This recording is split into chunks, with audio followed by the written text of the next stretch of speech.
This video tutorial is about learning how to use simple functions with the AutoSum feature in Google Sheets. So today we're going to learn about 5 functions in the AutoSum feature that's available in Google Sheets. It's also available in Microsoft Excel if you use that tool as well. I'll just show you the AutoSum feature, and it's represented by this summation marker that looks like an E.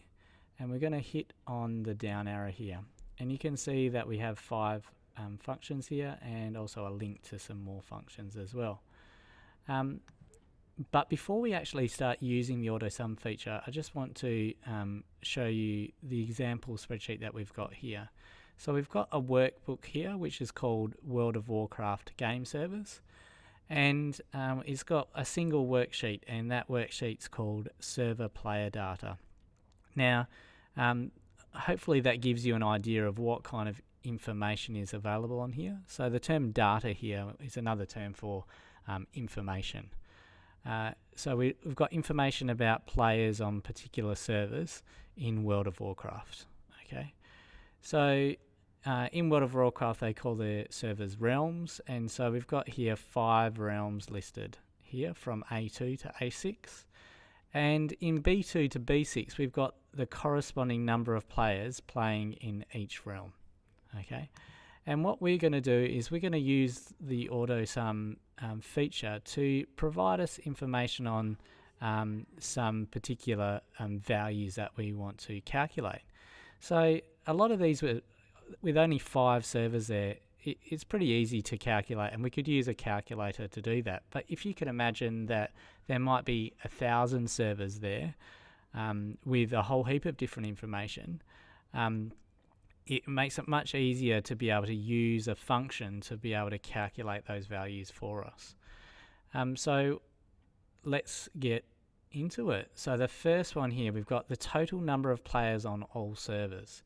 So if we look at our list here, the function that we're going to use here is the sum feature. So if I click on the sum feature here, and it comes up by default with this tooltip here about the sum function and how it actually works.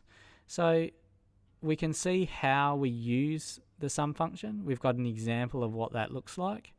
We've also got a summary of what it does. So that's the information I'm going to look at the moment. So it says under the summary here that it returns the sum of a series of numbers and or cells. So the sum means adding things up together, and this returns means the function's going to do some calculations and then it's going to give us back a value. So that's what the return means there. And from a series of numbers and or cells. So we can see here it needs to take at least one parameter, which is a value, and that value could be a value, a number, or it could be a cell reference which has a value in it, or it could also be a range of cells, and it's going to add all the values in those cells together. And we can actually add multiple parameters in here, so we could have different cells and different ranges around the place, and we would separate them out by commas. This value 2 is in square brackets with ... representing, we could take here 2, 3, 4, 5, 6 values if we wanted to, up to an infinite number of values, but it needs at least one. So these ones here are not required, whereas this one is required. Alright, so we've clicked on here and it's given us this equals sum plus an open parenthesis and a closed parenthesis. What we need to do is we need to provide a value or a cell reference or a reference of a range for the sum function to calculate. So we want to add up all the players on all the servers. So we've got here players in our servers here. So what we're going to do is we're going to left click and we're going to drag down, and we get the range here B2 to B6.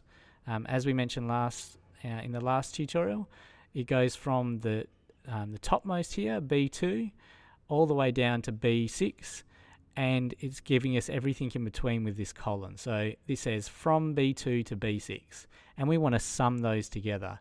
And you can see the value that it's got for us there. If we press the enter, that's the value that gets returned.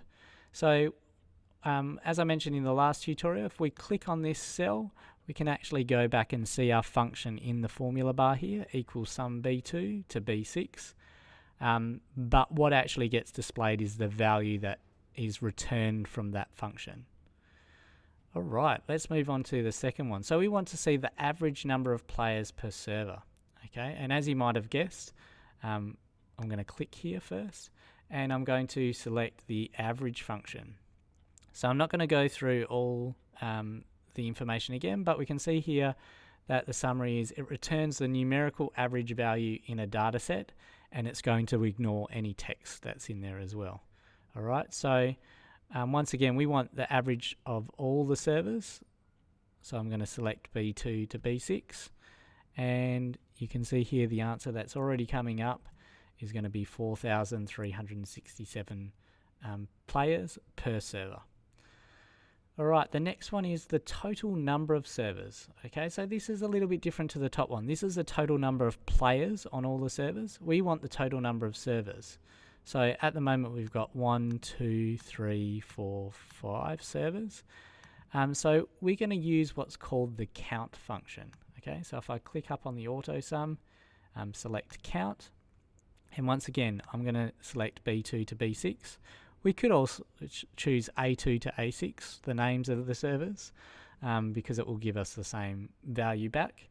But for ease of understanding, we'll use B2 to B6 here. So once again, we can see here 1, 2, 3, 4, 5. It's given us the count. Now, just one thing to be wary of with the count function is the count function will only count values that have a number data in there, numerical data. It won't count values with text in there. So if you want to count values with text, you need to use the count a function. But we'll get onto that at another time. The next piece of information is the server with the most players. So we want the maximum value of these 5 values here. So we want it to return 6,709. And the function we're going to use for that is called the max function. And once again, we don't select just the maximum value. Remember, there could be 1,000 values here. We want to select all of those values, and it's going to give us the biggest value back. Okay, and as you can see, it's got the right value for us there. And the same thing with the minimum value. So we use the function min for that, and select, and our minimum value is 2,546.